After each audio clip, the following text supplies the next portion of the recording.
Order members, I think now we have the requisite quorum to start our meeting. And let's start with a word of prayer. Almighty God, who in your wisdom and goodness have appointed the offices of leaders and parliaments for the welfare of society and the just government of the people, we beseech you to behold with your abundant favor as your servants, whom you have been pleased to call to the performance of important trusts in this republic.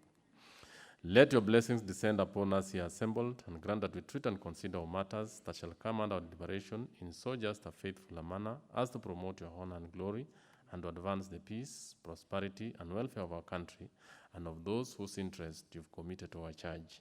Amen. Yes, honorable members and our guests led by the CS, welcome to our meeting. And as indicated, honorable members, in our agenda, we have 6 agenda items listed. And for purposes of today, we'll go straight away to agenda number 3, and then do with agenda number 4, 5, 6. So, can we confirm this is our agenda? Honorable members who are present? Yes, Honorable Professor? I propose. You propose. Honorable Jerusha, you second. I second. Thank you. Now, let's go back to, thank you, that's the agenda of the day. Let's start with the introductions.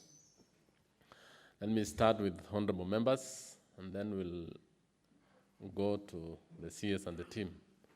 Honorable members, we have the whip. Yes, introduction only. Yes, where is the mic? Oh, yes. Yeah, thank you, Chair. Chair, my name is Benjamin Jomo Washali. I'm the member for Mumias, representing the people of Mumias East, and also Chief Whip. Thank you. Majority Party. Thank you. Wilson Kogo is my name, a member of Parliament, Chisume constituency, and a member of this committee. Yes, Mheshimiwa Gogo. I'm Dr. Lillian Gogo. I'm a friend of the committee. I'm the member of Parliament for Rangwe constituency in Homa Bay County. Thank you. My name is Peter Lo Chakapong, MPC Gor constituency, a member of this committee. Thank you. My name is Jerusha Mongina Momanyi, member of Parliament, Nyamira County, and I'm a member of this committee. Martin Peters Owino, member of Parliament for Ndewa, and a friend of the committee. Sotsi.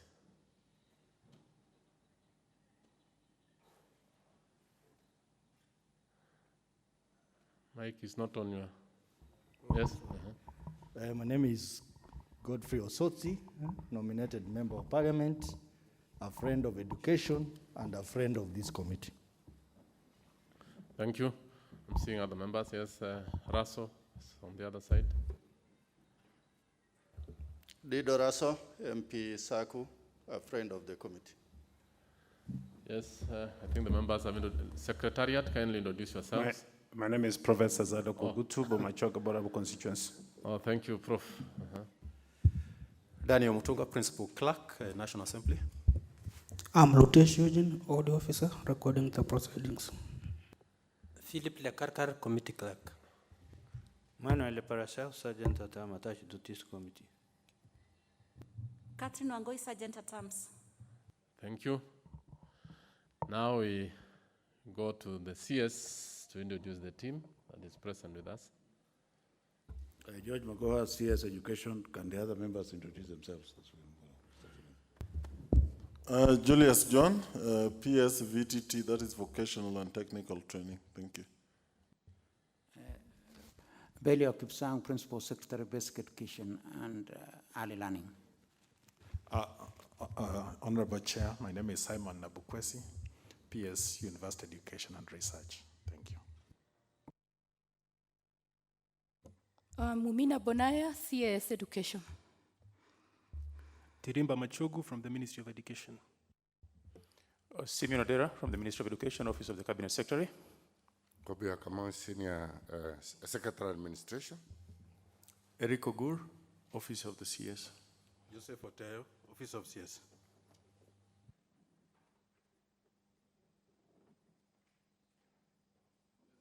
Is the mic on the other side? Yes. Odinga Moses, Minister of Education. Jeremiah Munai, Minister of Education. Christopher Yagon, Ministry of Education, State Department for University Education. Frederick Haga, Acting Director, Directorate of Special Needs Education. John Kimodo, Kenya Institute of Curriculum Development. Dr. Joel Mabonga, Acting CEO, KICD.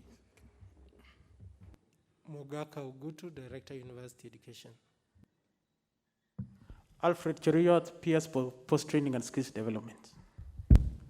I'm Elias Abdi, the Director General, State Department of Early Learning and Basic Education. Paul Gibet, Director, Secondary Education. Thank you. Thank you, officers led by the CS and honorable members of parliament. Yes, honorable members and our invited guests, our committee meeting today was actually scheduled as a result of three petitions that were, three requests for statements that were actually brought before the House on the 29th of April by three honorable members. That is the member for Mumias West, Honorable Benjamin Jomo Wanshali, East, yes. And then member for Muranga, Honorable Sabina Chege, and the member for Ndiwa, Honorable Matthews. In the said request for statements, we had actually arranged that the CS appear before the committee. That was on Tuesday. But due to a number of issues that were also, because he had a busy schedule, he gave an apology that he had a cabinet meeting and will appear before the committee on Thursday, which is today. On the same note, the Committee of Education sent a raft of questions to the CS on a number of topical issues, especially this is a time when we have COVID, and the education sector is actually reeling with a lot of issues, especially on learning, because as you all know, that our education system was running quite well until when we had this pandemic of COVID-19. So a number of questions were sent to the CS as a Committee of Education, and the CS actually gave us a write-up, which we discussed on Tuesday with members. And we looked at the questions that were actually the responses, and we felt that the CS need to be here in person so that he can be able to clarify, to be able to give in detail the issues that the members asked and that which the committee asked.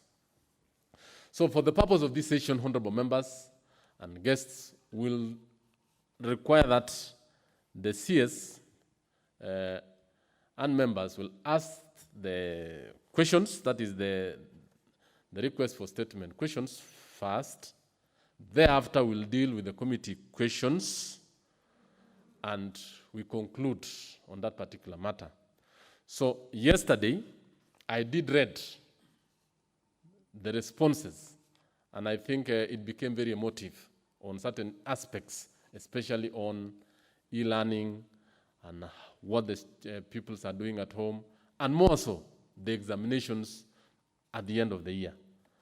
So I'll request the concerned members to pronounce themselves on the questions, and the CS, I know, because I read most of the issues, honorable members, so that we don't take most of the time, I'll request that the CS will look into it, the issues, plus the officers. I'm seeing he has come up with a battery of officers who will actually back up and be able to answer those particular questions. So I will start the ranking order with Honorable Honorable Benjamin Jomo Asiali. If you pronounce yourself on your question, thereafter the CS will actually speak to it, and we ventilate on that question, and we clear it, and then we move to the next one, which is by Honorable Sabina Chege. And if she's not in, I'm not seeing her in here, we'll go direct to the member from Diwa. Honorable members, you all know, as per the standing orders and the pronunciation by the speaker, if the member is not in, he will actually will drop the question. But for purposes of this session, because of the interest which the questions attracted, we shall discuss them even in the absence of the member. And the members who are in here, who are the friends of the committee, will actually ventilate and speak to those particular issues on behalf of the absent member and also for the interest of the country. In responding to questions, so that we make things clear, we shall give the first position to the questioner or the owner of the question. Thereafter, we go to the committee members, and thereafter we go to the friends of the committee. That is the procedure, and that is what the speaker and the House rules require. So let me now give the floor to Honorable Benjamin Jomo Asiali Awip to pronounce himself. Thank you. Thank you, Chair. Chair, let me take this opportunity to thank you again and members of this committee, and also welcome our Cabinet Secretary in charge of education together with his team. Chair, you are right, because this statement you read yesterday in response, which is meant to have come from the ministry, some of us, especially those of us who asked these questions or sought this statement, we were doubting, because part of the response, and I want to mention, which was a general concern, was that the part of the statement read, the opening of the second term has been rescheduled by 1 month, effective from 4th May. Thank you very much, Chair. I think would it not be in order for Honorable Asiali to actually ask the question so that we hear what he raised? Then from there, we can see what is the response. And then those of us who are friends of the committee, we want to be on board. Thank you. Yes, that's procedural. And I think, Honorable Asiali, you are supposed to just read your statement as verbatim. Do not talk to it. You'll be given time to talk to the statement. I think you are reading the question. No, I was Chair. I have a lot of experience from parliamentary procedures. I was just giving a basic background so that I come back to the principal question. Because this statement, and I wanted to support you. Yes. Because the statement you are reading yesterday talked of reopening of the second term as 4th of May. But first of all, the date had already expired, and yet, but let me go back to the question. Let me just guide members that it is proper for you to pronounce yourself on the questions as they are. That is procedural. And then later on, I'll give you time to speak into the issues that you think the CS might not have actually tackled. So go to the question straight away. The CS will respond to it, and then he will elaborate some of the issues you want to ask. Yes. Thank you. Thank you, Chair, for your guidance. First question was, what measures has the Ministry of Education put in place to ensure equal access to virtual learning by all the learners, especially those living in the informal settlements and rural areas?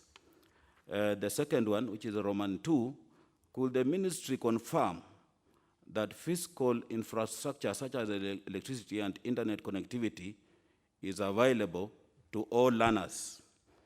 Then Roman 3, what plans has the ministry put in place to ensure that the e-learning platform is sufficient for preparation of candidates who are due to sit for the national examinations at the end of this year. Then question number 4, which I think should be, second last. Could the chairperson confirm? Mike, yes. Question number 4 is, could the chairperson confirm whether the ministry has deployed quality assurance teams to assess the coverage and impact of e-learning on learners across the country, and if so, could the chairperson table a report on the same? The last question is, could the government consider postponing the national examinations scheduled for October, November 2020 to preferably next year on the grounds that learners will not have been adequately prepared to sit for the national examination this year? Yes. Yes. Thank you, Mr. Chairman, and the committee members for giving me this opportunity to come before you this morning. I would like to state from the first perspective that the COVID-19 pandemic is an international pandemic, and it did not give us notice. And therefore, everybody, including your good selves, have good reason to be very concerned about the outcome of this pandemic. And therefore, my first point, Mr. Chairman, before I address myself to the question, is that this is a problem whose solution will require everybody's input, not just the Cabinet Secretary Education's input, including your most honorable selves.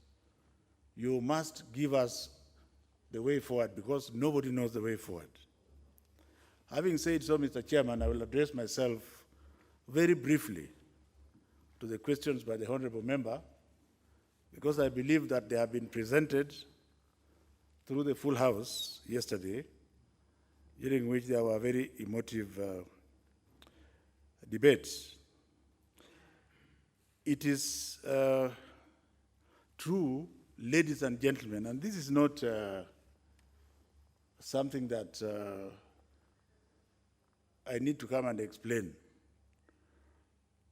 that in our country, at the state of development where it is today, it is very true that it is not possible to give online learning to every child. And I have said that statement at every stage, at every point that I have spoken to the public. But I have a job to do. And there's a sizable number of the population where there are radios, televisions, smartphones. I dare say that if you go to an ordinary secondary school, if the children were allowed to carry phones, almost all of them would have smartphones. So it is not because we are saying that we are reaching every child, but we are saying that for those children who have capacity, the government has produced content from KICD, which content is reaching them, a sizable number. The significance of this content reaching them is it is stopping the children from being truant and doing other things. As to whether or not we can reach all of them, for now, ladies and gentlemen, and you know it, the government has the best of intentions, and you are part of that government. Perhaps it is not possible to reach the children at our state of development as we are now. So the issue of whether or not we are reaching everybody should not be a point of argument. And I have said, in order to be fair to all the children, who in my opinion must be treated equally, when we open, we shall ensure to the best of our ability that the children cover what they lost. That we have said. But let me hasten to add, Mr. Chairman, that we should not pretend that we know when this pandemic is going to end. So when you honorable members are pinning me down to give specific dates and figures, can you allow me to say you are not being fair to me? I do not know whether the cases we shall release today are going to be 100 or 20 or 300. So when government is being cautious, it is not because we are flip-flopping. It is not because we are flip-flopping. Honorable Ras. Chair, I think the CS has been asked specific questions. Let him address himself to those questions. If there are any shortcomings, then of course, the gallery is here to discuss so that at the end of this session, we'll come up with solutions. Thank you, Chair. Thank you. Mr. Chairman, I need your protection here. Yes, I also want to give guidance that for purposes of smooth running of our discussion, you shall actually give you a time when you will actually give a final brief or a direction. But as of now, just give the questions that Honorable Washali asked, then you can now give your parting brief later on. Mr. Chairman, I am not disputing you. Yes. Well, other members, so that we actually proceed well. Mr. Chairman, I'm not disputing you. Yes. But you have to advise me, because the reactions to what I'm reading now is already public. So when I'm trying to explain, then they are saying I should restrict myself to what was already discussed in the bigger house. No. What was discussed in there? This thing that I'm reading here, you already presented it. Yes. So, and the information is known by everybody. And the reactions of the honorable members is known by everybody. So you still want me to pretend that this is the first time we are dealing with it? No. That's why I actually gave a direction, Honorable CS, that you'll speak into the issues, but you'll not read them word for word because we read it yesterday. That was the discussion. So what you need to do is to just work on to those particular questions, and then we make progress on the issues that was raised by Honorable Washali in an orderly manner. Yes, Honorable Sosi, what's the issue? You have a point of order? Order, yes. Yes, press the button, yes. Chair, yes. Looking at the questions that were asked by members, you realize that one thing is common in them, that is e-learning. Yes, that's true. Chair, I have the advantage of being a computer scientist. And I can tell you the issue of e-learning is a multifaceted issue. What is your point of order? My point of order is that did the committee make any effort to invite other stakeholders, particularly the Ministry of ICT? Because I don't think we will discuss the issue of e-learning conclusively without understanding the position of the Ministry of ICT in terms of provision of technology. Order, Honorable Sotsi. Actually, you are out of order because the issues and we all know ICT cuts across all sectors of the government, all of them. But as of now, we are dealing mainly with e-learning and the questions asked by Honorable Washali to the State Department, to the Ministry of Education. So kindly, if there is need, we shall invite that particular ministry or department to come and they shall ask the questions. I know that. So be guided on that. And members, let's allow the CS also to answer these questions so that we make progress. Because if we just interrupt, we'll not move. Kindly. Allow the CS to answer. Honorable Gogo, do you have a point of order? What's the issue? Yeah, there is a point of order, Honorable Chair. Thank you very much. Yes. As much as the CS is interested in addressing the nation, he's addressing a parliamentary committee. So he should restrict himself to addressing the issues the questions that have been raised, and he answers the questions that have been raised, and he answers pertinent committee issues. Yes. Not what the public is seeing. But let me also guide members that it is not robotics here. It is not about the CS being so much on particular issues. There are certain issues which is, in his own discretion, If he thinks it is within the question, he can just veer off and just, for purposes of our information. So if we just put him in a robotic system where he can't turn left or right, it's not going to be proper. Let's allow him, because he has a discretion and he has understanding of his sector, he can actually tell us, these are the issues. If he needs to inform us, he can inform us and inform the public. So let's allow him to really take us through. Thereafter, we can allow us to ventilate on this. Be guided on that. Honorable CS, proceed. I wish to confirm that currently the physical infrastructure such as electricity and internet connectivity is not available to all learners. The ministry has been leveraging on electricity infrastructure that has already been rolled out by the national grid through the last mile program. The ministry has also been applying the same strategy by leveraging on the increased internet connectivity by the Ministry of ICT and Broadcasting. The ministry will continue to liaise with two ministries in view to taking advantage of any additional electricity connections and internet connectivity so as to reach as many learners as possible. Mr. Chairman, question 3.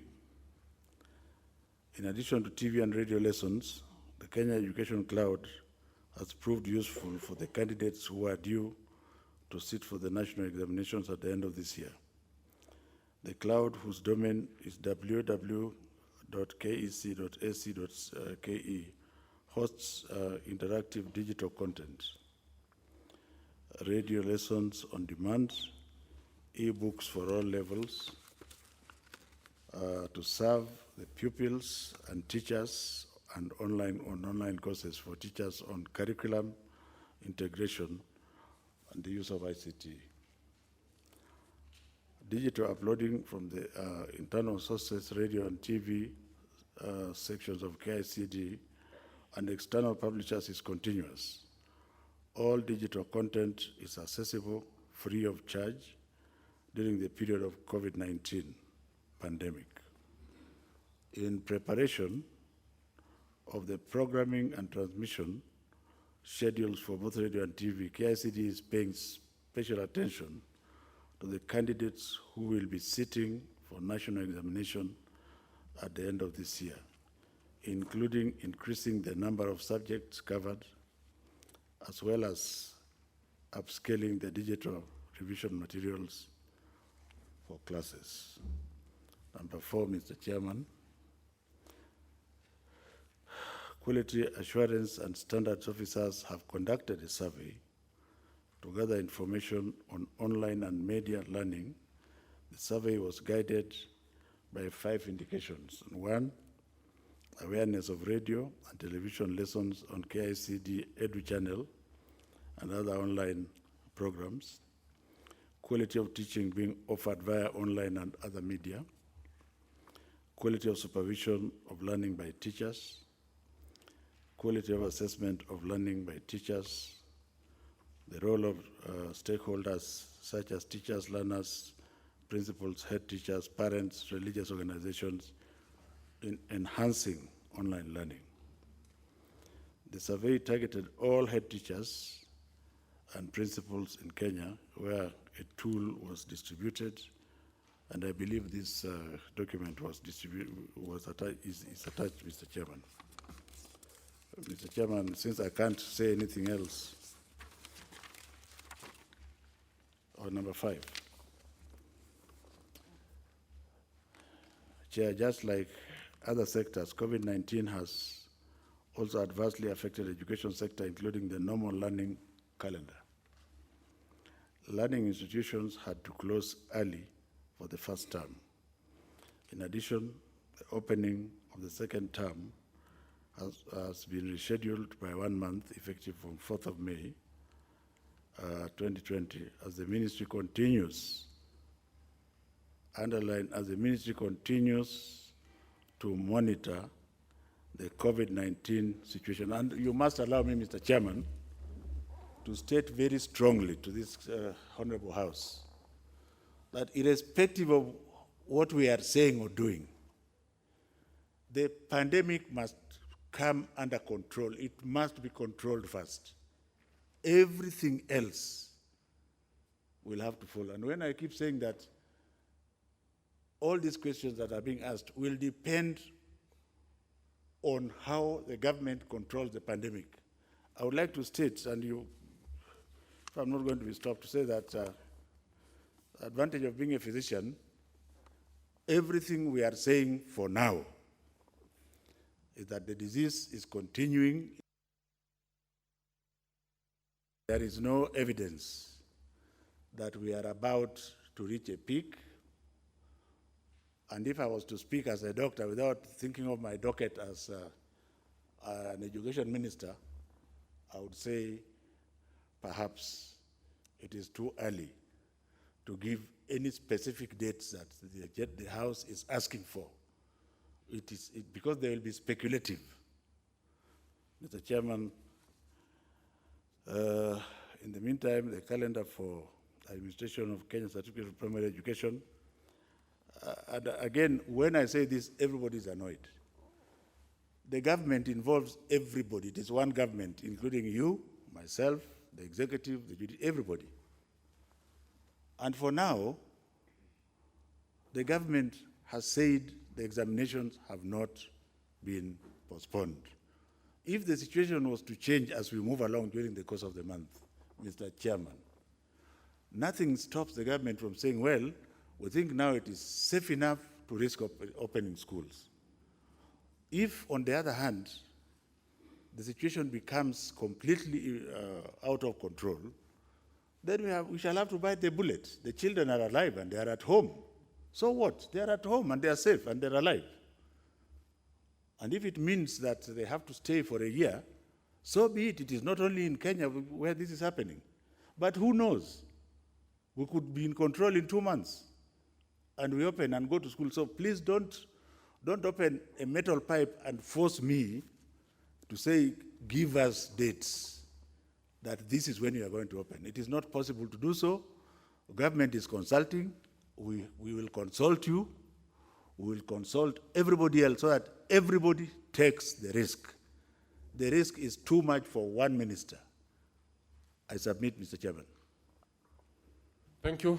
You're through with the questions, and I just want to ask members that the responses are on your tablets. Kindly log in so that you can get to see them on the e-Parliament. I'll just give the first response, the chance to Honorable Jomo to ask the CS a few questions. Then we open to the members and then to the friends of the committee. Thank you, Chair. Chair, let me take this opportunity to thank the Cabinet Secretary for the response. And quickly add that we actually, as people's representatives, we share the predicament in which the ministry is today. And we actually share the confusion that this virus has created. The only other aspect that we may have that is creating a lot of confusion for us, as people's representatives, we know the challenges and the capacity of the people we represent. We have those who do not even have radios. We have those who even could be having radios, but they don't have the money to buy batteries. Therefore, when we assume as government, and the government is you and us, when we assume that we are teaching students through e-learning, then there could be a problem because not all students are accessed through this. So our fears, Bwana CS, which I would also want to invite you to share, is that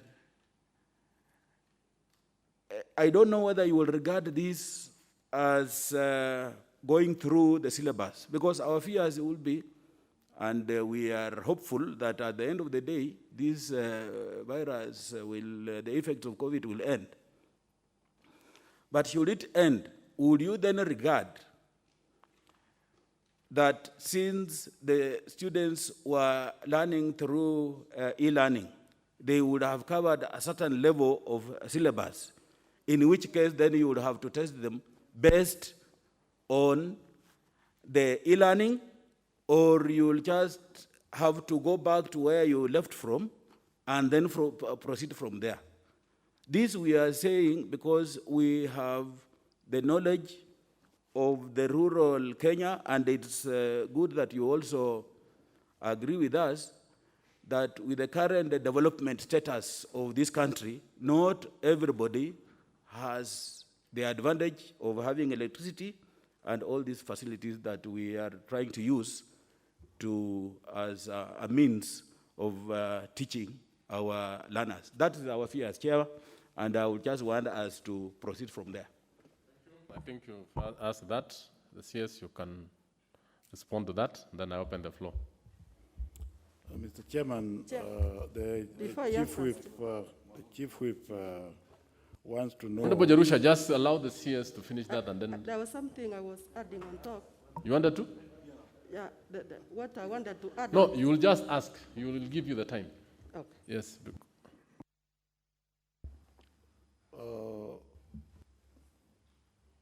Honorable Washali is asking whether when we open, children would be assessed on e-learning. I want to say this. Education is not just about exams. Education is a continuous process. Examination is just one of those things. So for those children who have been getting e-learning content, you can argue that they will have gone a little further than the others. But what I have been saying again and again and very clearly is that when schools open, the syllabus will start from where it stopped. And our teachers are good teachers. And if they focus on those children who perhaps did not have the benefit of e-learning at home, they'll be able to cover quickly. Now, this is something that is as foreign and alien to me as it is to you, as it is to everybody else, because it was not planned. And we cannot, all of us love our children. Now, if Mr. Washali, if Honorable Washali was to ask me whether, if schools were open now, will I take my grandchild there? I'll say I shall not take my grandchild there. That would be personal because I don't want to take the risk. As a parent, I would like to be sure that when my child goes back to school, he does not come back in a coffin. So I think the government has been very clear that when schools open, whenever they open, we will take it from where we left. And that decision will also involve you. We are not just going to spring up and say this is it, because everybody must take responsibility for the success or failure. Because this is not something that anybody should try to get any point out of. Mr. Chairman, I submit. Thank you. Now, Honorable Mbas, I think he has just given a very good clue, especially on where the syllabus was left. We start from there. That will be very good for the whole, because it will now bring everyone on board. Members of the committee, are just one round of questions. So that will give the friends of committee later. I'll give Honorable Jerusha, Honorable Professor Ogutu, Wells, member of the committee, Honorable Lochakapong, and then Honorable Engineer Zambia. And then Eve Obara, the last. Just one question so that we go to the second round and we finish. We go to the next question. Yes, Jerusha. Thank you, Chair. I also want to thank our CS for the response. But where the problem is, as representatives of our people, we have heard the cries. Most of our children, when they hear that others are still learning, they are under stress. Some are asking serious questions. Is it possible for the ministry? Because he has said, finally we shall again restart the syllabus from where we stopped. And because we know that the minister announced that the holiday has been extended, because they are on holiday, is it possible for the ministry to stop giving any instructions to those ones who are getting these instructions, because they are making others to feel that they are left out and that they are not going to catch up with the rest, even if we are giving them this, what we are talking, that they are hearing. But when they still hear that this is on, then they say that there's something hidden somewhere. So essentially you are saying we stop online learning, the TV transmissions and radio programs. Is that, is that your question? Yes, so that they are all at par. Honorable Professor, yes? Thank you, Chairman. I think mine would be just to find out, as a ministry, and the CS as the head of the ministry, we should not be seen not to be in place to address the crisis. I would have wished to see the scenarios that the ministry could come out with. Scenarios in the event that it extended in the next 2 months, scenarios in the event that it extended for 6 months, and scenarios that it's extended for 1 year. And in collaboration with the other agents, be able to give us a kind of an indicative direction on how the ministry intends to manage this crisis. Thank you. That's your question? That's my question, yeah. Yes, thank you. Honorable Lechakapong.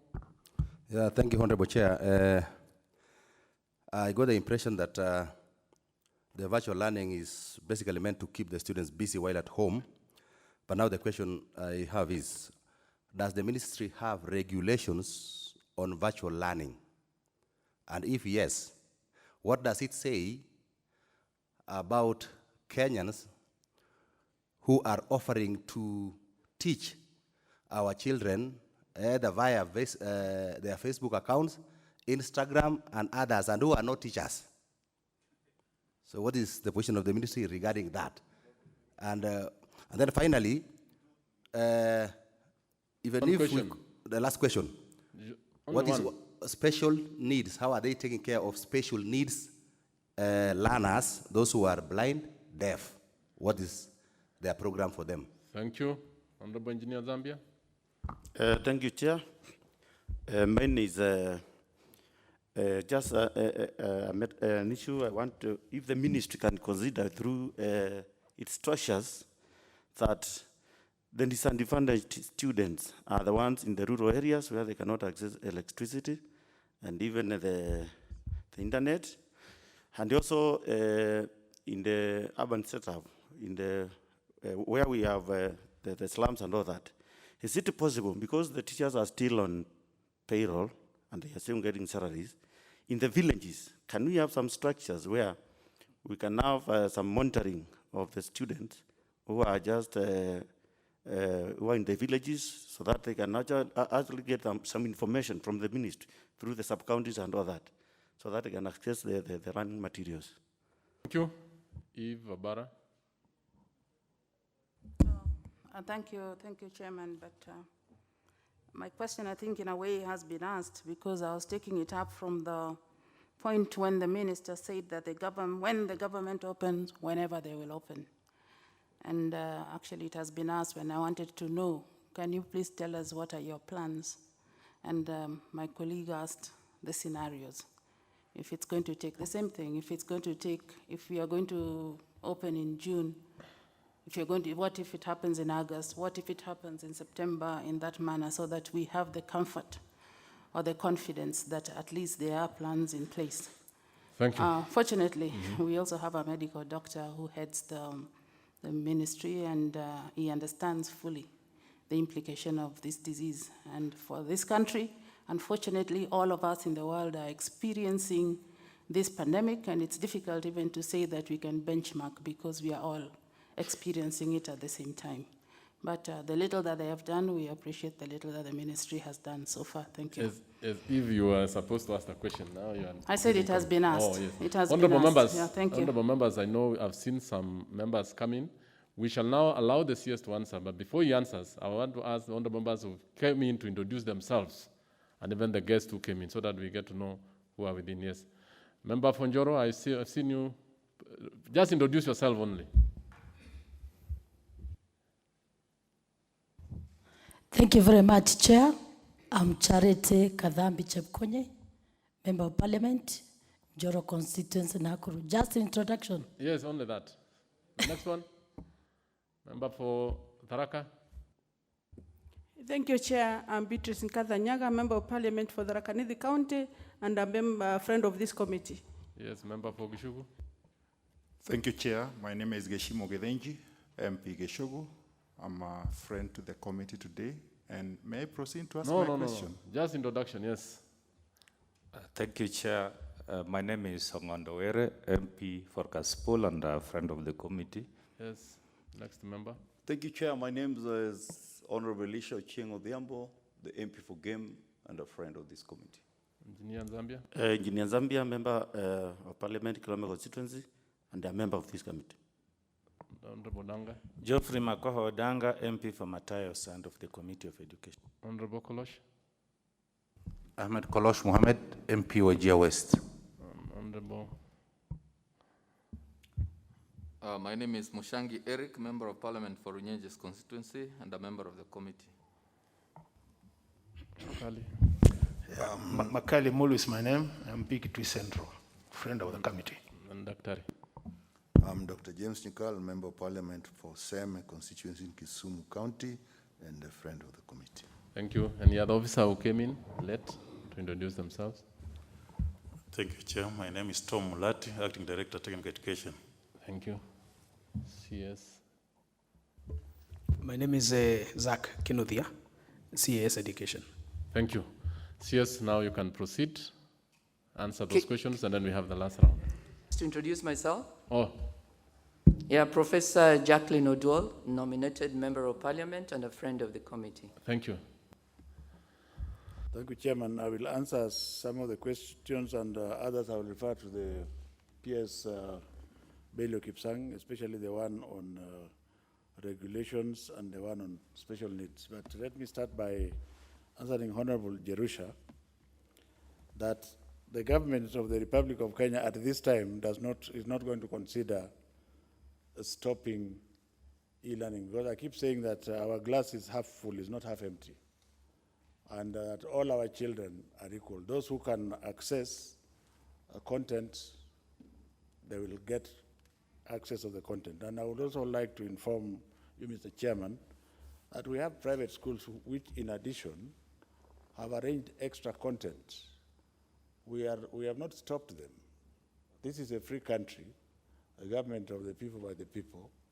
So it is not proper to stop, even if it is 50%, to stop so that you can be the same as the one who is not getting. I think it's better to allow the ones to get and hope that the period is as short as possible. And when the time comes, we shall empower the others. For Professor Gutu, Honorable Professor Gutu, yes, indeed, when I took over this job as a cabinet secretary, I had a very simplistic mind. And of course, when this crisis came, I had 3 scenarios which I was ready to talk about. But I readily realized that the first scenario was not even an option. And when I consulted upwards, I said, let us look at the situation a little bit more. And I would want to promise this House that maybe in another 2 weeks, whether we're in this House or in public, we shall have the scenarios that we are looking for. But the scenarios must be informed by what is happening in the Ministry of Health. And therefore, if you feel that we have delayed with this scenario, it's not intentional. It is just because we don't want to come and give you scenarios which, after about a month, look as if they are very uninformed and not significant. But I can tell you where we have reached now, the scenarios must come sooner, and that those involved in the decision-making process of those scenarios will be many stakeholders and not just the ministry. I will leave the 4th one for Belio Kipsang and go to my brother Engineer Zambia. Honorable Engineer Zambia, the government has 5 cabinet subcommittees on COVID. And there's one running thread there: stay at home. if you have no work, stay in your house. Well, the teachers are being told to stay in their house. You wouldn't want a teacher to carry a corona to a child in his house. I may want to let you know that in Italy, what has happened is that there was a preacher there who was going from house to house. He died, and the rest is history. So I very much doubt whether even if this point was taken to the committees that we sit, that it will get sympathy, and that my hope is that we are able to contain this pandemic quickly. I want to thank Honorable Obara for her kind words, and ask Bello Kipsang to address himself to the issue of the two questions asked by the Honorable gentleman from West Pokot. Thank you, Chair. I think on most of the issues, the CS has been able to handle them. But in general, as I handle the question from Honorable Lekopong, Mwalimu. Chakapong, and I will request that these are honorable members. They cannot be gentlemen or one from this region. They are Yes. actually honorable members. So as already handled by the Cabinet Secretary, on the question of regulations, I would want to confirm to members that whatever mode of delivery of curriculum is that it is all anchored through KICD, and which says that all materials and all that which goes to our children must go through vetting and approval by KICD. So including the online learning, all the content that is delivered has to go through the approvals of KICD, while all the teachers and persons who deliver this particular content must be teachers who are registered with the Teacher Service Commission. I want to confirm to honorable members that yes, we have guidelines which are drawn from the Kenya Institute of Curriculum Development Act, which guides all of us on this particular question on electronic media learning for schools. And to quote, what it says is that every content developer must, in writing, apply for vetting of online electronic media content to KICD, who will vet, verify, and approve. So, as I said, members, is that there will be no content that will be delivered to our children which will not have gone through the due process of vetting and assessment. So, Chair, I think that's what I can say, particularly to the question that was asked by the honorable member. On special needs, yes, we appreciate that this particular pandemic came at a time that we may not have necessarily developed all the content that will capture all our children, and that's why we are saying there will be challenges in capturing all our learners. But notwithstanding is that when we provided learning materials to our children, and that we have a one-to-one book ratio to our children, is that these particular children, both on special needs and regular learning, is that they have these particular learning materials and instructional materials that is available to them even in their homes, that is addressing all children, both of special needs and our regular children. So within the bigger context, not necessarily of e-learning, but of availing the necessary materials to our children, and of which materials most of the children have them at home, is that they are properly and adequately provided for by having those particular instructional materials. Given this particular situation, Chair, is that going forward, it is also an opportunity that as a government and as a people of this country, that we shall be able to widen the scope and improve on this particular e-learning, so that as we go forward, because that is where the world is going to, is that as we go forward, then we shall be better prepared going forward in ensuring that the alternative mode of delivering curriculum will be easily available. So, Chair, I think on the question by honorable member from West Pokot has asked. I think that's what I'll say. Though maybe as we finish on the discussions, then I will also at some point be able to give the mitigating COVID impact and how we are dealing with it as a ministry, and be able to, at that point, also table to the members what we call the Kenya Basic Education COVID-19 Emergency Response Plan, which has been prepared to be able to deal with this particular situation in which we are in. I will be able to make some comments at some point, Chair, on this particular response plan. Thank you. Thank you. I think, Honorable Achapokong, you have an issue? Yes. Before I open to the other members, yes. Yeah, thank you, Honorable Chair. I appreciate the response by the Principal Secretary. But in my question, I also did ask if regulations are there, what does it say about those of us who may not be trained teachers, and yet they are offering to teach, either using their Facebook accounts or Instagram or things like that, either in our constituencies or in this country. Because we know that trained teachers are supposed to deliver content to our learners. Now, during this time, we have these kind of scenarios emerging. So what does regulations say about this? Especially the non-teachers. Yes, those ones who are not trained teachers, yes, and they are offering to help during this time. What does the regulation say? Yes. I think what I'll say is that COVID-19 pandemic, as we deal with it, it does not exclude what is already existing. There is Teacher Service Commission, which is a constitutional commission with the responsibility of registering teachers. Anybody who is not a teacher and providing content is undertaking an illegality, and we shall be able to take action as provided by law. Also, anybody who may provide content that has not been vetted and approved by KICD, notwithstanding the circumstances in which we are in this particular pandemic, they remain illegalities, and action as provided by law will be taken. Thank you.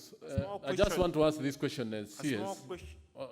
Let me just ask this, that there is a group of schools that are online, and they are charging, especially private schools. What's your take on that? The students are at home? Mr. Yes. Chairman, honorable members, I would like to state my personal stand on this issue first, that we have 155,000 teachers engaged by the private schools in Kenya. The teachers that are engaged by government are being paid. In order for those teachers to remain in service, they have to be paid. Now, I am not talking for anybody, but I think it is some form of justice if these teachers develop additional content which they use to convey to their children online. The question is, when it comes to charging, they should talk to those parents, because those parents are the ones who are able, and agree on a pro rata basis. If you are going to charge X, then you charge X minus ABC. So in principle, since this is a free country, I do not see anything wrong with it. Because in any case, there are schools which charge up to 1 million shillings a term. Now, if they want to continue to give content to your child in addition to what you are giving, I think the question is, are they charging the whole fee or are they prorating? I think there is absolutely nothing wrong with charging for a service delivered, and the comfort is that even the children in private schools are our children, and that when schools open, the schools should find their faculty in place to teach them.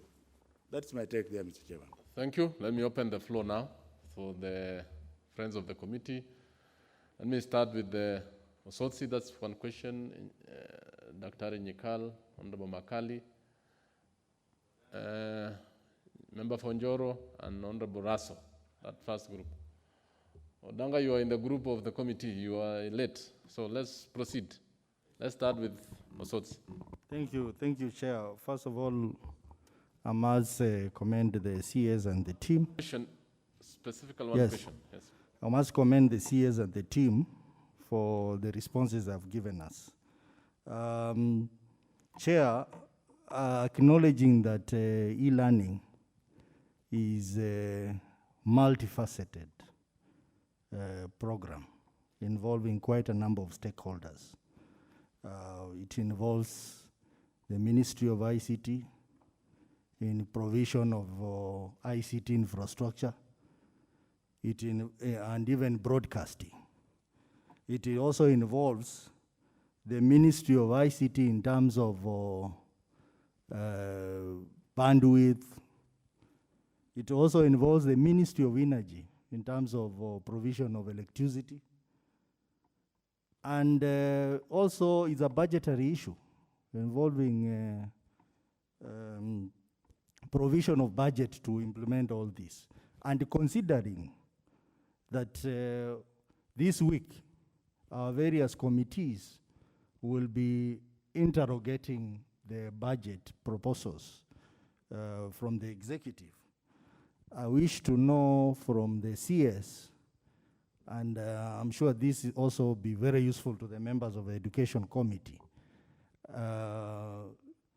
whether, What's your question? I'm coming to my question, Because whether the ministry will be acceptable to the National Assembly, relooking at the budget and making it a COVID response budget. Because I've perused through the budget proposals given, and it looks like the business as usual budget. But now we are in a difficult situation. We need money, for example, to support e-learning. We may need more money to build more classrooms so that we observe social distancing. So will the ministry be accept aligning the budget to make it strictly a COVID response budget? Because at this moment in time, I think what is critical to us is health, education, and food security. Thank you. Yes, Dr. Nyekal. Yeah, sorry, I came a bit late. And I also want to inform members that Bunge is also on e-parliament, and we have our member who's just logged in, Honorable Dr. Pamela of Migori. So I think the member, you are welcome. So she will also be contributing from where she is, and that's what COVID has done, and we are embracing technology the way the CS and the team are saying they have to. This is the challenges of the times. So Pamela is just locked in, and more members will be locking in into our session. Yes, proceed, Dr. So I came late, and I had an issue arising from university education, because my main issue with my constituents are actually university students. I don't know whether that has been covered. Ask the question. I think the PS is here. The PS is here. Yes, and the CS. Okay, then you may allow me more than one question, please. One. We'll just, because we still have more time, we'll give you more time. Oh, you give me more time. Okay. Then I'll leave the university one for later. And I just ask, this country, in all social areas, health, education, has two populations. Those who are living at the most advanced levels, like in other countries, and if you go for IT, there are those who can have learning by any means they desire. Then there's a large majority who actually, poor families, who actually cannot access this. So my view is that the policy would then actually focus on those people who actually are not, who are disadvantaged. If you take care of them, then the other people are actually merely standards. In that context, I would ask, do we have clear data on which we can work out dates and scenarios as was asked? I know that data should come from probably health, but there is the National Emergency Response Committee that I presume provides all the other subcommittees with information and on which that is based. And linked to that, if we are going to start all over again when things open up, then what is the objective of the current e-learning that the ministry engaged in? And is that objective, has it been passed on to the public? Because that is what is causing the anxiety. Then some are learning and some are not. But if the objective is clear and the other people know that when it opens, I'll get what I need to pass the exam that will come before me, it would be fixed. So those are my two questions for now. The university education I'll take later. Honorable Makalu. Thank you, Mr. Chairman. Mr. Chairman, let me also join my colleagues in saying, appreciating the presentation, and say you realize today we have a lot of friends of the committee, Mr. Chairman. And basically it's because education in this country is a very serious matter. You start with the budget, the national budget, it takes the lion's share. You come to us as members of parliament, we spend almost 80% of our CDF on the education sector. So it is very important, that's why we are here. And Mr. Chairman, what I wanted to find out, because when I listen to the CS and team, I have concerns. The first concern, Mr. Chairman, when we hear that the private schools can continue with their learning because they're able to pay. When we hear that those who are in Nairobi and other urban centers can continue with the e-learning, majority of us here represent almost 70% of the people we represent have no access to what we call e-learning, even the radio. And I think, Bwana CS, it's the right time you communicate to Kenyans that when schools reopen, whatever time they will reopen, the syllabus will start from where we have started, despite the fact that those who are already continuing learning will have an overdue advantage over the others. Because it's like they will be revising, and when the results come out, the normal trend in Kenya, private schools will take all the national schools, Alliance, Mangu, and our poor public students who in public schools will continue just being disadvantaged. That's the first point. The second point, Bwana CS, this issue of e-learning, when you compare the e-learning and the infrastructure we have in this country, and I can tell you, members of parliament are best placed to talk about school infrastructure because we interact with these schools every day. I think you need seriously to think about, even if we were to reopen schools, I don't think the issue of social distancing will really be practical in these schools. So even as you think about reopening, whatever time, the school infrastructure will be a challenge. And that's something we need to address. That even when we give you money for school infrastructure, CS, because we do that every year, there seems to be fairness in making sure that each part of this country benefits. My closing point. At the end of the day, I'll be a proud Kenyan the time I will see when my child goes to a public school, I'm happier than when the child goes to a private school. The way it used to happen in the early 70s, in the early 80s, so that even when I have so much money, I'll be competing for a chance in public school, not private school. I submit. Yes, next member. The next one. Yes. Member for Njoro constituency.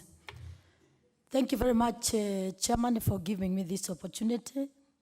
Having listened to the CS, I wish to go back and comment that our expectation as members of parliament is that education to be an equalizer to all our children.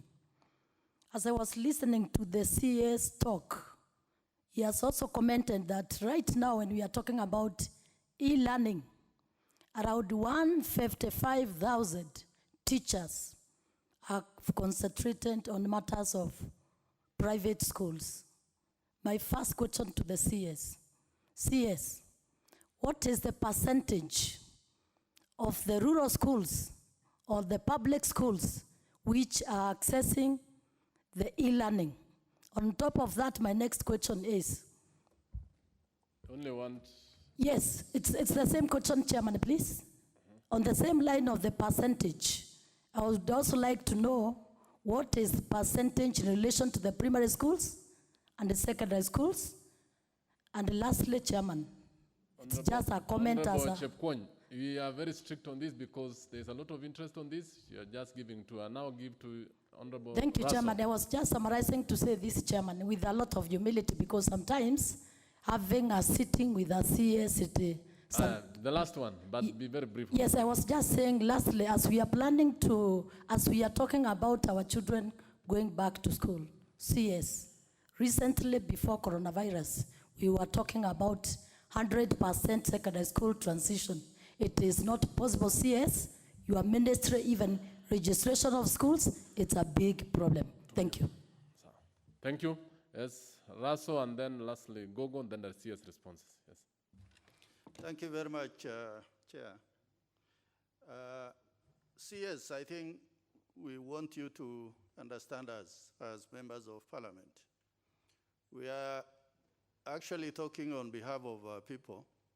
All of them cannot be here, so we represent them. And also, I think the buck stops at you on matters education. Honorable Chair, I'm addressing this question on behalf of all the people of Northern Kenya.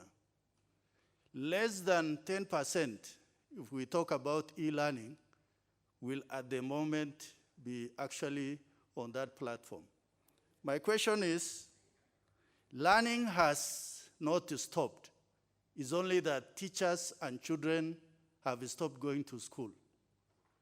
So, as the Ministry of Education, would you consider actually dividing Kenya into 2 or 3 sectors? There's those who are learning because they are on the e-platform. There are those who partially are. And there's a third group that actually, when you watched KTN yesterday, there were boys who were herding goats and they were carrying books. So would you consider dividing Kenya into 3 sectors so that effective learning in all the 3 sectors take place? The final question, Chairman. Yesterday, Wuhan, the epicenter of COVID-19, actually they are opening schools. Internationally, what are the lessons learned as a ministry for us also not to say that the schools will remain indefinitely closed? At some point, we must open our schools. Thank you, Chair.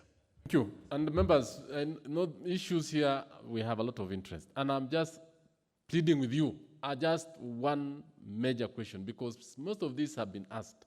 So Gogo, to ask one question, and then we go back to the CS.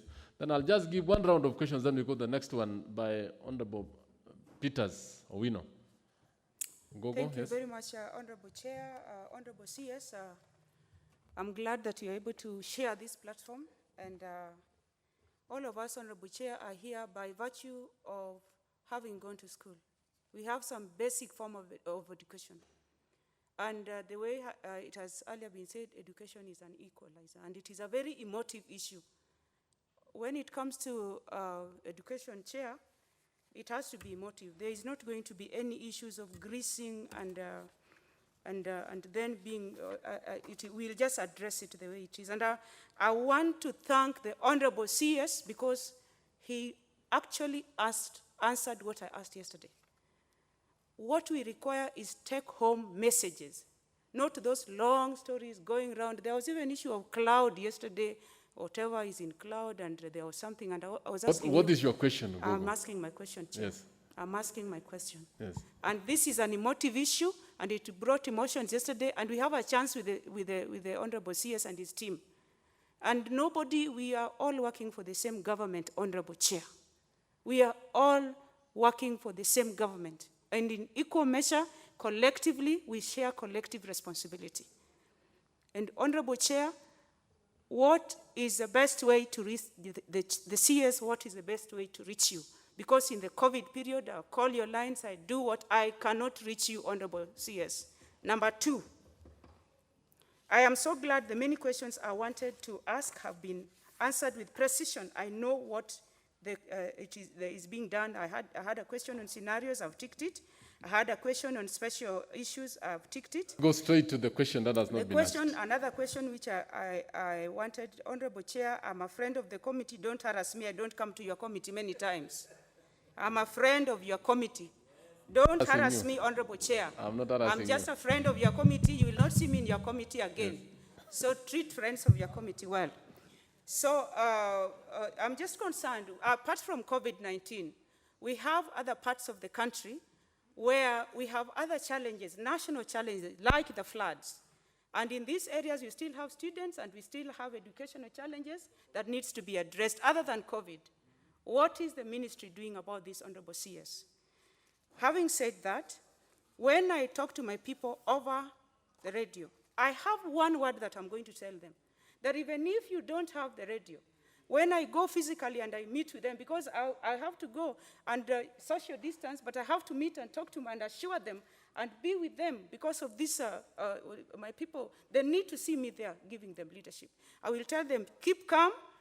The CS has said this, that even if you don't access e-learning, that even if you are not being reached, when you go back to school, you are going to have the right to be given educational material and knowledge that you require. I'm honestly very impressed, Honorable CS. And thank you so much, Honorable Chair. Thank you. Matters education, we are here and it is emotive and we are not going to Thank you. grease anything. We've had and you. Thank you for allowing us Yes. to attend your meeting. Thank you so much. Thank you so much.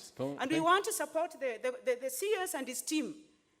There is no more Thank you. important person than Comments an later MP on, Honorable in the work Dr. of Kogo. education. So we are going to Later. support where we can. And it is not about creating an enmity or some Yes, people want to yes, be, yes. wanting to be so nice. No. Thank you, thank At you. least I made noise and I met the CS. Yes, thank you. CS, Thank you. kindly respond to those questions. Then And we his have a response has last round. satisfied me. CS, the floor is yours. Kindly respond to them. After this round of questions, members, there is something that we realized yesterday, that most of these questions cut across. So we'll just, after this, we'll move to the second question by Honorable Peter Owino, but you will still ask those questions under that particular question when Peter has pronounced himself. Later on, we'll give the Member of Parliament for Muranga the last chance, and then now we go the second level. So we are still here. You'll still have time to talk.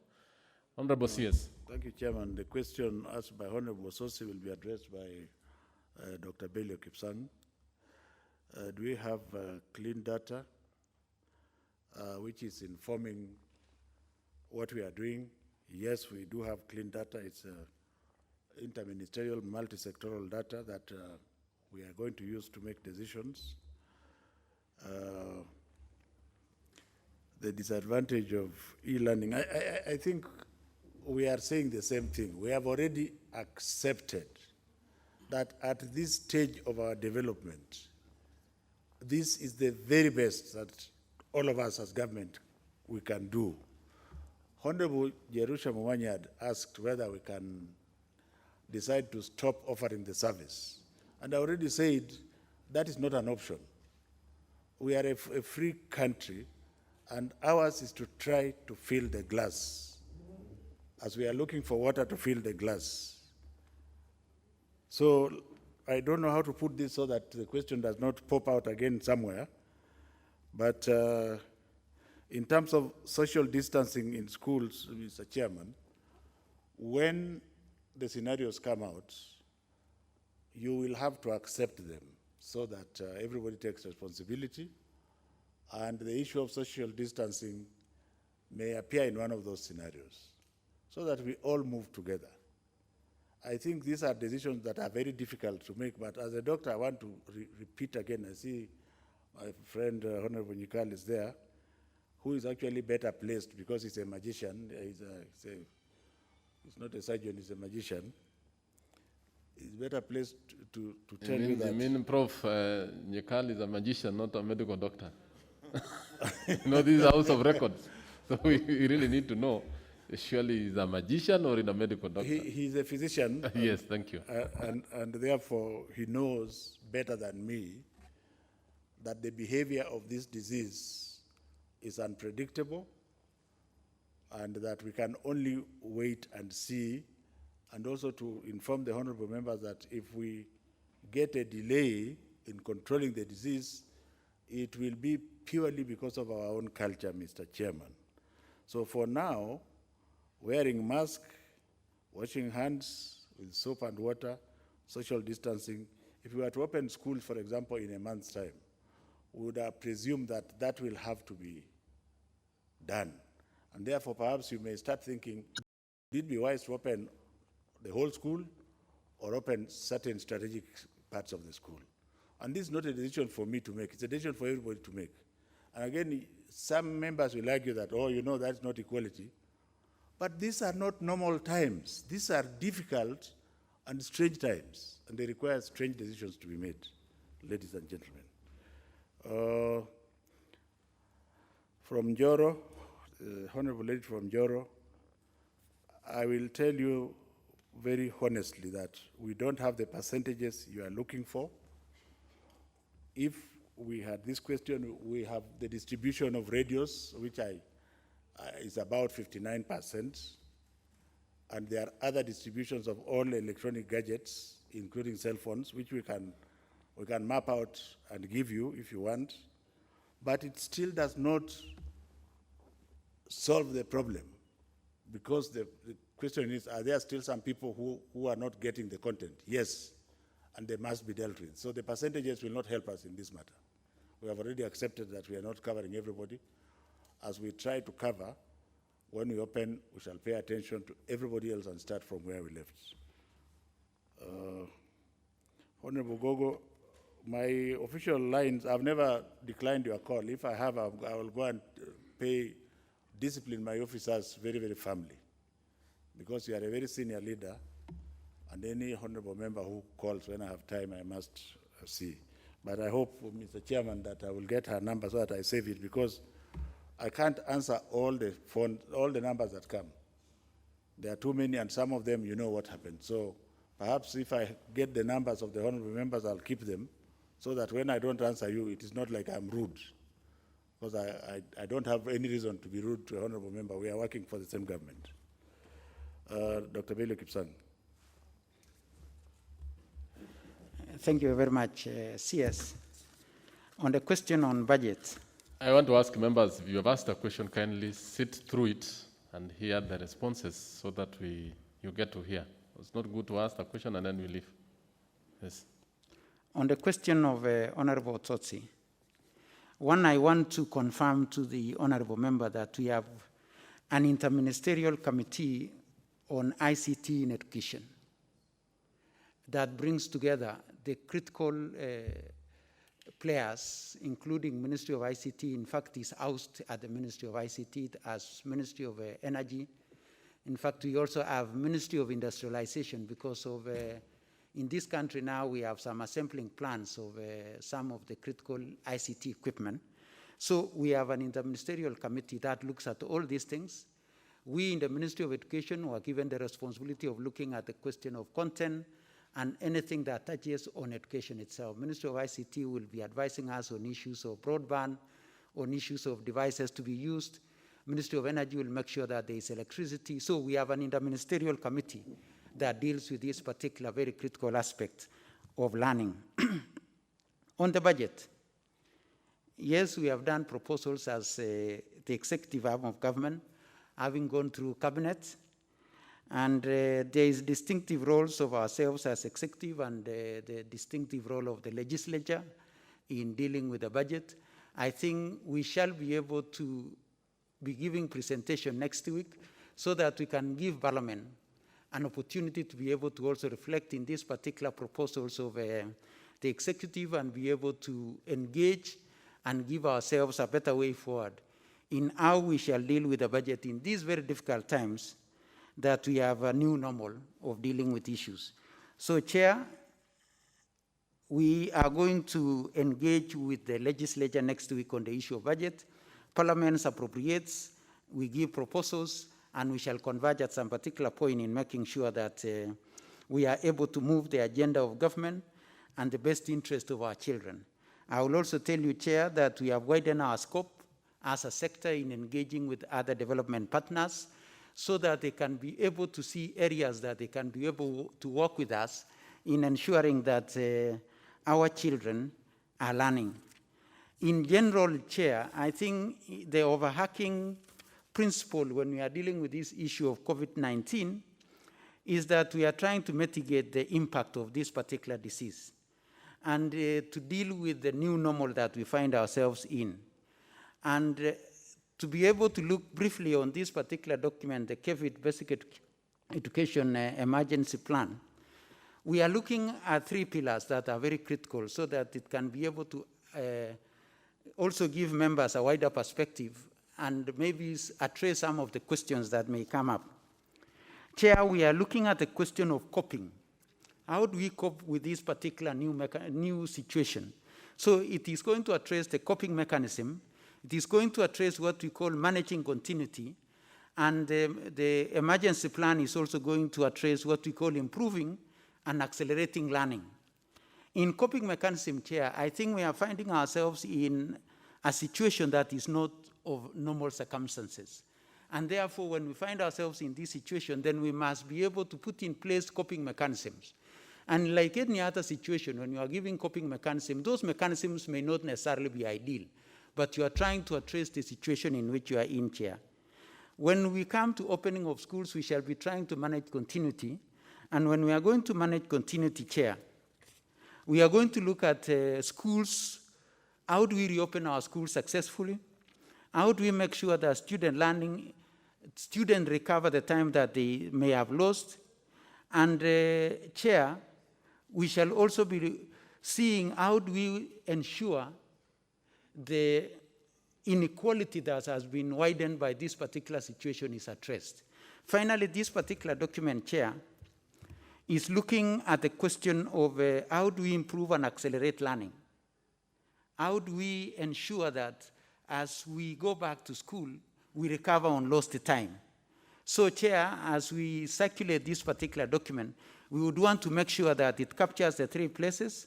We are going to protect the health of our children in the coping mechanism, the safety of our children in that coping area. We prevent loss of time, and that's why we are going to e-learning. And we make sure that remote learning continues to be able to get some time. But I want to say, Chair, nothing will replace the interpersonal relationship between the child and the teacher.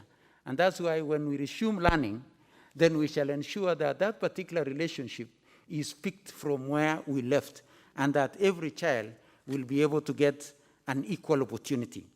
Chair, I would want to leave at that as we continue discussing. Then we shall also be bringing the highlights that are in this particular Kenya Basic Education COVID plan, response plan. Thank you. Thank you. Thank you. And by answering the question which was addressing as to whether we should zone the country into 3, the government of the Republic of Kenya is one government for one people and is led by one person, and it is not, we don't run away from the problems by dividing them, we solve them to the best of our ability, Mr. Chairman. I submit. Yes, what's out of order, Honorable Raso? Chair, what the CS is saying is totally out of order, because this country is already divided. It is not politicians, it is not us who are dividing this country. Already education has divided us. With COVID-19, it will divide us further.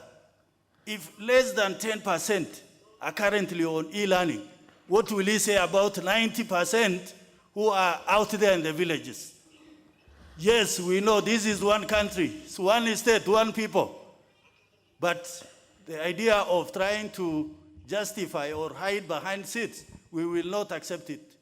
This is the National Assembly of Kenya, and when we ask questions, we ask on behalf of our people.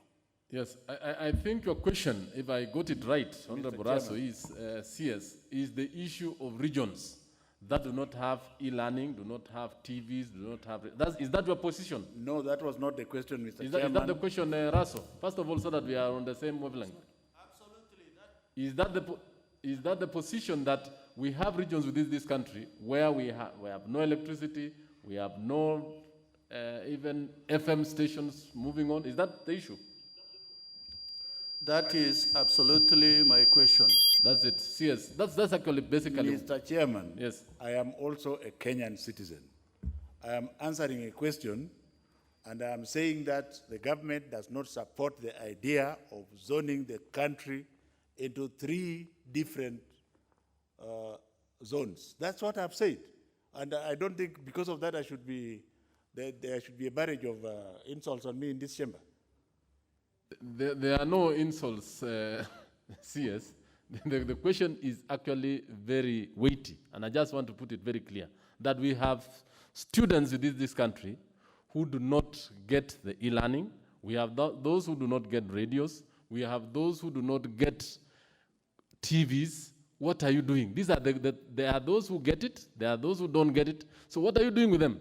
It's a very valid question. CS. Mr. Chairman, you need to respond to that. Those students are scattered in every corner of this republic. It is wrong to insinuate that they are only coming from one region, including even from where I come from. There are people without radios.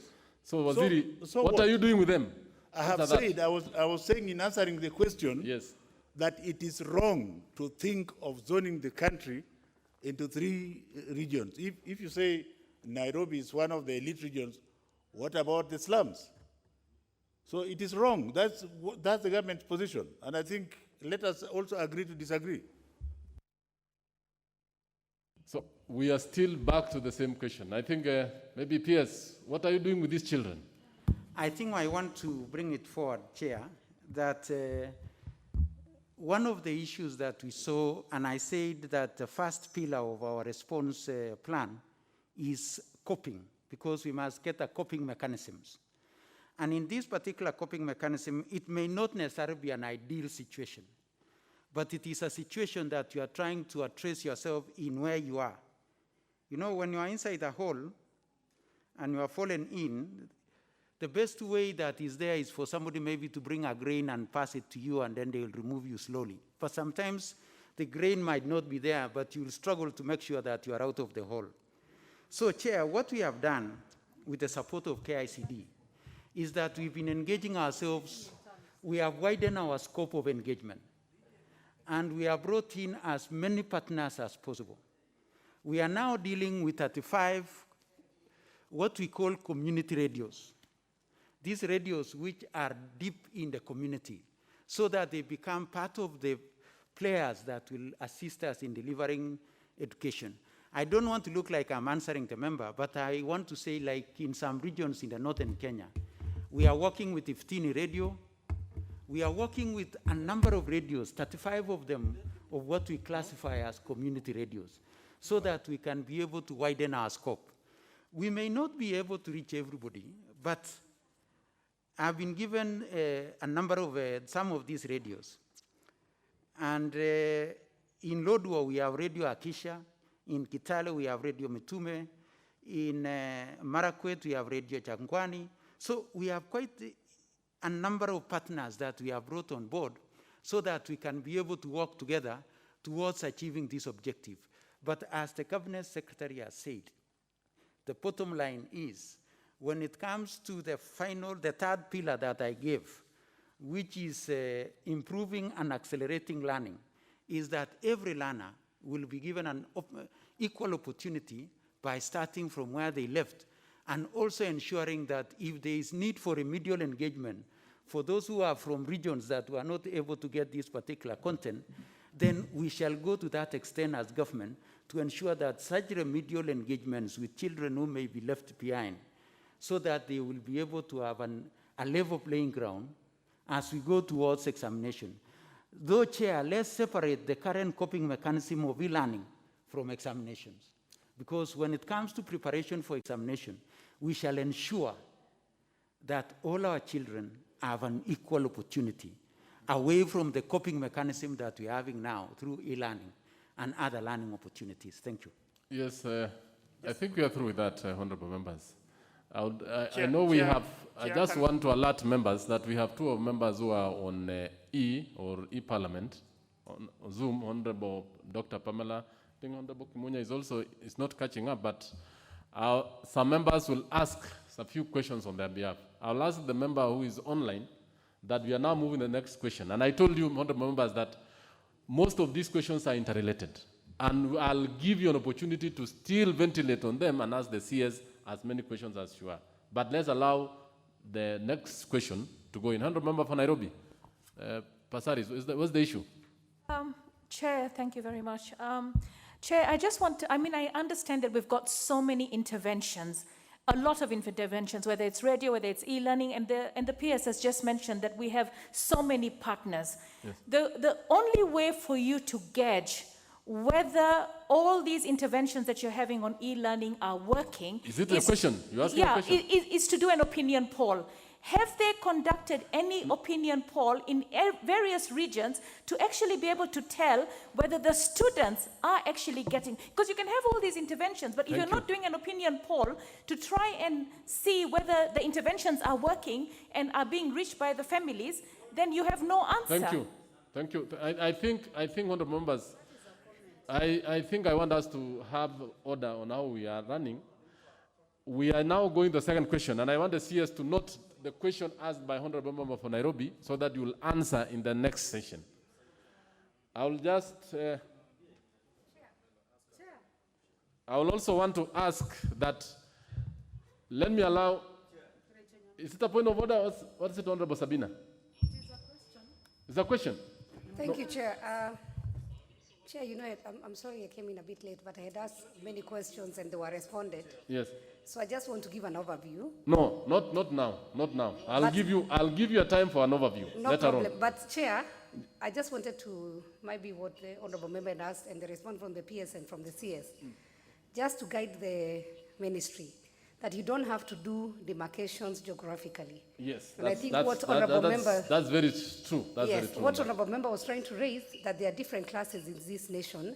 How do we plan to reach them? And that is not dividing this nation geographically, yes, but depending on the classes or social classes, that is so that very we true. can be able to try and reach, even if it's not 100%, at least the maximum numbers that we can reach. Thank you, Chair. Thank you. And I think the PS has just given us, so that we make progress on the members, I'll just allow Member for Ndiwa, Honorable Peters, to ask his questions. Later on, I will allow the member for Honorable Professor Ogutu to ask some questions on behalf of Honorable Kimunya.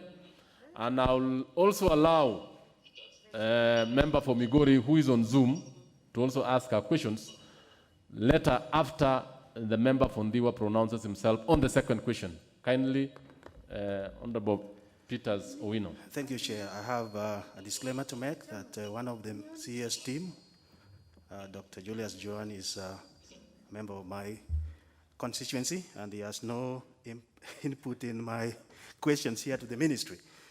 Having said that, as a public health specialist, I was so concerned, CS, by health, safety, and wellness of our children in the return to school plan. And I asked this question. Number one, what preparedness and precautionary measures has the ministry undertaken to ensure that the government policy and directives on hygiene and social distancing by schools are observed and adhered to the latter when they reopen? Is the member for Kitui, what's the issue? Yes? You are catching the chair's eye, yes. You have a question? Or he's pronouncing himself because he's the one who requested for the statement. You have an issue? I'll give you to ventilate on it, is it? Will it? Yes, that's okay. But we'll allow one at a time, yes. Proceed. Thank you. So again, not to repeat the question, when the school reopen in this COVID-19, what preparation and precautionary measures are taken in terms of social distancing, which is very key in abating disease transmission? Number two was on the commodities related to water, sanitizers, and containers. What steps has the ministry taken to ensure that essential commodities are available and will be distributed to all schools? Number three was about fumigation. What measures have been put in place to ensure that fumigation and sanitization of schools that were identified and used as quarantine centers are done thoroughly before reopening. And number 4, Chair, was about fees, tuition, and exam fee. Could the government consider waiving payments of tuition and exam fees to the needy students who cannot afford, considering that the income of many Kenyans has been diminished by the effect of COVID-19? Lastly, Chair, was about psychological and socio-emotional health of these kids when they return to school. And I did ask, does the ministry have a plan to engage counselors to provide guidance and emotional support system, considering that COVID-19 is shrouded by fear and stigma? And Chair, I want to say I was disappointed with the answers I got, so the CS has a chance and his team to respond to these questions. Thank you. Thank you, CS.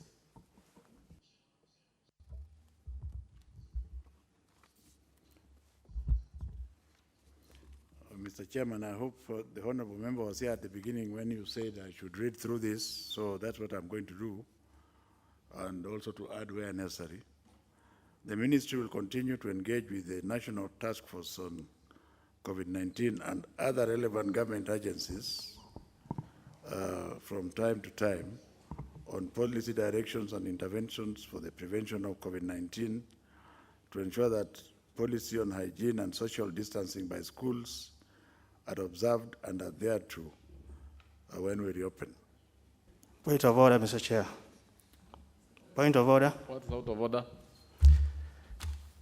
I would like if the CS has something else, but not what's submitted, because we all have it.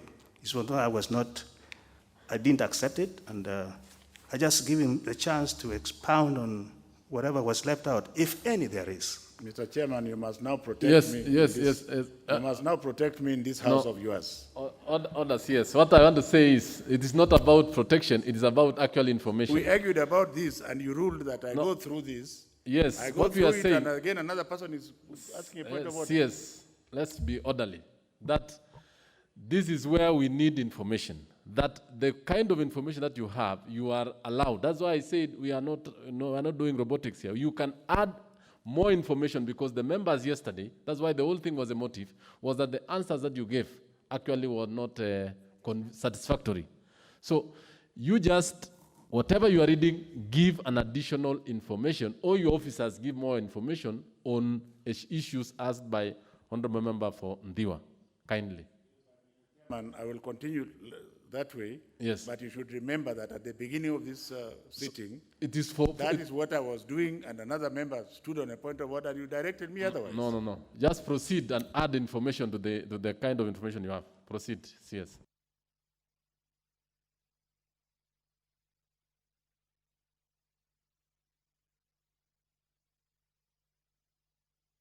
Ladies and gentlemen, Honorable Chair, I started by saying that this pandemic did not give anybody notice. And what has happened at the ministry and many other ministries, and in fact all arms of government, money has been removed from the ministry, including the Ministry of Education, into the COVID emergency fund. Monies, for example, which was supposed to be for infrastructure, which was appropriated, have been taken, and I fully understand and support.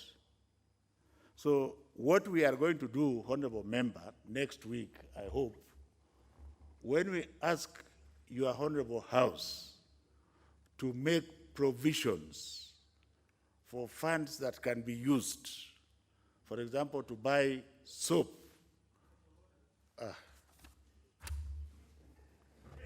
Yes, Honorable Member for Nyakach, what is the point of order? It's Nyando. Nyando, yes. Firstly, for purposes of familiarity, Jared Okelo, member for Nyando. Yes. Buenos Dias, I'm sorry, I didn't intend to interject, but there is a question that has been asked by the member for Ndewa that has a similar tangent as mine. And that is why instead of waiting for the CS... You are out of order, Honorable Okelo. Let the CS, first of all, let the CS answer. I'll allow you to answer your question and ventilate on the issues raised by Member Fondiwa. Why So can't he kindly. handle both at the No, same no, no, time? no, you are out of order. Proceed, CS. Mr. Chairman, my point in answering this question is that the government has all the intention to ensure that our children are safe at school.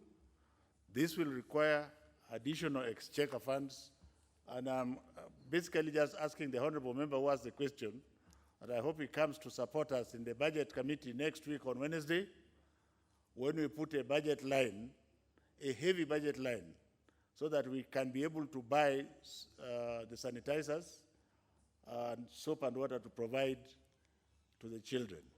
Because this was not in the budget, it was not planned. The second question, Mr. Chairman, what steps has the ministry taken to ensure essential commodities are available and will be distributed to schools? I think this is more or less the same. We intend to follow the COVID-19 guidelines. There will be a budgetary line that is associated with this.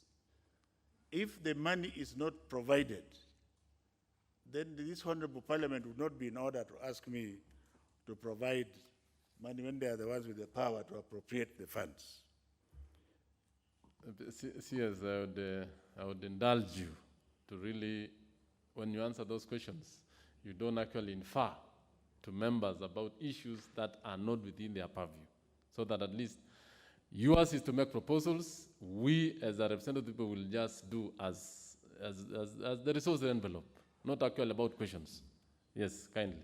Number 3, what measures have been put in place to ensure that fumigation, this one I can tell you very specifically, we have about 460 schools, which have been schools, colleges, and TTCs that are helping us to manage COVID. Of these, there are 331 schools, the boarding schools. We shall make sure that they are fumigated and refumigated to the extent that this honorable house does not have to worry about the thoroughness of the process. And number 4, would government consider waiving payment of tuition and exam fees for the needy? Mr. Chairman, the good government of the Republic of Kenya pays exam fees for all the children, both in public and private schools. This has been going on for several years, and that all tuition in public schools, both primary and secondary, are already free, so there's nothing to waive. Mr. Chairman, does the ministry have a plan to engage counselors and provide guidance and emotional support systems? This is a good question. I would say that it is a very good question. And again, in addition to this, since we are losing time, we may also come back to you not just to ask for money to get some form of counselors in schools, but also to engage more teacher interns so that the ratio of children to the teachers can be reduced so that we are able to actually cover the lost period. This will be done very quickly, and I hope that we will get sympathy from you to give us additional exchequer to be able to hire some counselors and additional interns to manage the children. I submit, Mr. Chairman. Thank you. I will allow Honorable Peters the first. Thank you, Chair. The last statement was very, very enriching. But I want to assure the ministry team that as member of parliament, we are concerned. That is why we are asking hard questions.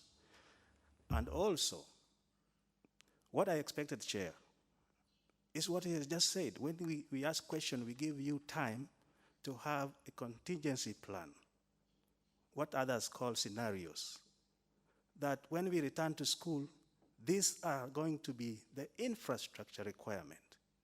And you can cut it across all sectoral, including our CDF, to help out where necessary. For example, when you say fumigation will be taken and you don't worry, some of these things are long-term that you need to budget properly. We don't know where this disease is ending. It might go for a year. And always, such diseases have, with slow onset like this, have a rebound capability and mutations. So what we wanted from UCS, provoke your thinking, your planning, invoke your research division so that you get the right data and you put budgetary requisition. This is a house of budget. And we can only do that if you articulated your issues very well and put it in proposal form. So in closing, what I'm saying is that this is health, safety, and wellness. And I saw somewhere the CS was looking for 24 billion to respond to most of these things. Those are what we wanted to see and convince us as lawmakers. Thank you, Mr. Chair. Thank you, Honorable Peters. I want to open the floor procedurally to members of the Education Committee, then later on to other members. I will allow member who is on Zoom, member for Migori, to ask one question. Kindly, are you there, Dr. Pamela? Just one question, and then we'll also allow Amos Kimunya to also ask if he's on. Daktari. Chair. Yes. What's out of order? Let the member wear a mask before she addresses. Out of order. Yes. Proceed, Pamela. Yes. Where is she? She's alone in the house. No. She's not even within the presence. Yes. She's there. Daktari, the floor is yours.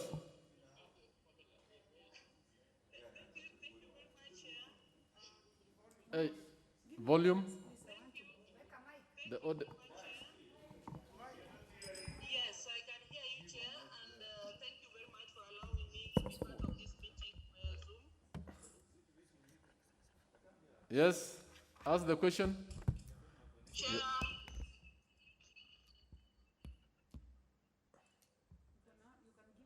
Yes. Chair, my question, I think I was more keen to hear a little bit of clarification on the plans that the ministry has on the coping and recovery strategies should this pandemic persist. As we know, the kind of virus we are dealing with may not be the kind of one that will just get finished at once. But I think when he was responding to the question from Honorable Owino of Dewa, then he has touched on it. And my question also has been answered when he said that he would be coming up with a budget line to enable the ministry to even expand the infrastructure, especially in physical seating of the children, given that he has submitted that they will have to adhere strictly to the ministry guideline, especially on social distancing. So I'm looking forward to that budget, and I want to assure the minister that we will. Do you have a question? Because we are all Kenyans and we know the problems that we are facing in the country. She has asked already. Oh, you have asked the question already. Yes. On coping. And I think let's now give the floor to. Let's give the floor to Honorable. Yeah. Is she on? Yes. Let's now give the floor to Honorable Kimunya to ask one question. Yes, kindly connect him. Yeah. Yeah. Can you hear me? Yes. Yes. ICT, have you connected? Can you hear me? Tell me yes. Yes, proceed. Can you hear me? Yes, yes. Just one question. Yes, I've connected. Can you hear me now? Yes. Yes, Chair. I just would like to ask the minister, the CS. I know he talked about the private schools. And I'd like to ask that, given that the private schools, Somebody's mixing. the cost, and this has been adversely obviously affected. Let Pamela remove her mic, yes. Which has the ministry to ensure that these private schools Huh? don't collapse Okay. and obviously compromise the. Yes, proceed, Daktari. No, proceed. Can you hear me now? Yes, yes. Please. Yeah, you can hear me now. Thanks. Yeah, given that private schools rely on the fees to cover their costs, now and obviously with the closure they've been adversely affected. What measures is the ministry taking to ensure that these schools do not collapse economically, which will obviously compromise the education of the learners who are currently enrolled in those schools? And Mr. Chairman, I think one of the things that we might want to look at is can the ministry consider extending the capitation fees to these private schools, because so long to end up getting into the public school system, and if there's no funding that follows their joining the public schools, it obviously means there'll be a financial burden to those public schools. So it's something for the ministry to think about, but if they've already thought about it, perhaps you can share what the CS with us. Thank you. Thank you for those two questions. I think the other members, Honorable Danga, I think we are through with the Kimunya and Dr. Pamela. Yes. Honorable Danga. Yes? Yes, ask your question. Thank you, Chair. It's not necessarily that I will ask a question, because this is a session of engagement, and sometimes I may give an idea and just want a response, not an answer. So first of all, I want to touch on the issue the PS talked about, the issues of interministerial business and so on. I want to probably bring him to speed to the fact that as constituencies, we made contributions of over 4 million each, the money we gave to the Ministry of ICT for the purpose of establishing the ICT hubs in our constituencies. Yes. Probably the ministry will tap into that and also engage with the Ministry of ICT to ensure that this is done very fast, so that it can still be used to, as a measure of, as an intervention to help some of the areas where we have challenges with the issues of ICT. This is an issue that I wanted, that I should bring out so that it is handled. And two, I want to inform the ministry, and I know that the ministry is also in a catch-22 situation, that there are some institutions in this country which have continued operating. There's one, and because I was confronted by a parent, they had kept a child in school, and the parent wanted the child back to go to Mombasa where the parents stay. But then when I continued prodding them, I rang the school and they said that the ministry had actually assessed the institution because it is